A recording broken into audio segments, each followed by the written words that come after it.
देश में कोरोना ने विकराल रूप ले लिया है। आलम यह है कि हर ओर कोरोना वायरस घर में घुसकर काल बनता जा रहा है।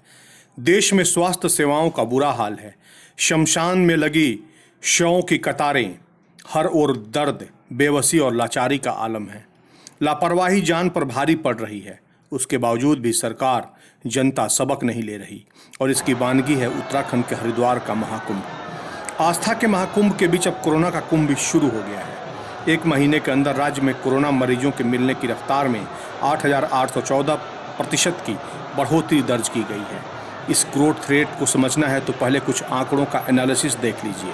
14 फरवरी से 28 फरवरी तक उत्तराखंड में महज 172 लोग संक्रमित पाए गए थे। अब 1 से 15 अप्रैल के बीच के आंकड़ों पर गौर करें तो इन 15 दिनों में 15,333 लोग कोरोना की चपेट में आए हैं। अब 14 फरवरी से 14 अप्रैल के बीच का ग्रोथ रेट निकालें तो ये 8,814% आता है। बिगड़ते हालात का अंदाज़ा आप यहाँ हर दिन मिलने वाले मरीजों की संख्या से भी लगा सकते हैं। फरवरी तक यहाँ हर दिन केवल 30 से 60 के बीच के लोग ही कोरोना संक्रमित मिलते थे। अब ये संख्या बढ़कर 2,000 से 2,500 हो गई है। आंकड़ों का एनालिसिस किया जाए तो ऐसा लगता है कि यह अभी शुरुआत है। आने वाले दिनों में स्थितियाँ और भी भयावह हो सकती हैं। हरिद्वार कुंभ में उमड़ी भीड़ का असर भी दिखने लगा है। यहाँ भी सैकड़ों साधु संत कोरोना से संक्रमित पाए गए हैं।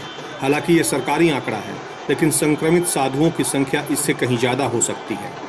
स्वास्थ्य अधिकारियों का कहना है कि अलग अलग अखाड़ों में जाकर साधुओं के RT-PCR टेस्ट कराए जा रहे हैं और आने वाले दिनों में इसकी टेस्टिंग और बढ़ाई जाएगी। इसी बीच पिछले गुरुवार को अखिल भारतीय श्री पंच निर्वाणी अखाड़े के महामंडलेश्वर कपिल देवदास की मौत हो गई। महामंडलेश्वर कोविड जांच में संक्रमित पाए गए थे। उनको सांस लेने में तकलीफ थी। कई दिनों से तेज बुखार भी आ रहा था। वे कुंभ मेले में ही थे। 12 अप्रैल को महामंडलेश्वर का स्वास्थ्य अचानक बिगड़ गया, जिसके बाद उन्हें देहरादून के अस्पताल में भर्ती कराया गया। कोरोना के बढ़ते मामलों को देखते हुए कई अखाड़ों ने कुंभ की समाप्ति का ऐलान कर दिया, लेकिन सरकार है कि कुंभ कराने पर अड़ी हुई है। तभी तो उत्तराखंड के नवनियुक्त मुख्यमंत्री तीरथ सिंह रावत ने यहाँ तक कह दिया कि कुंभ में कोरोना नहीं फैलेगा। ऐसे में पिछले साल जब तबलीगी जमात में दिल्ली में महज 2,000 लोग जमा थे तो क्यों हंगामा मचाया गया? सवाल इसलिए क्योंकि जमात में महज 2,000 लोगों में कई सैकड़ा लोग संक्रमित हो गए थे।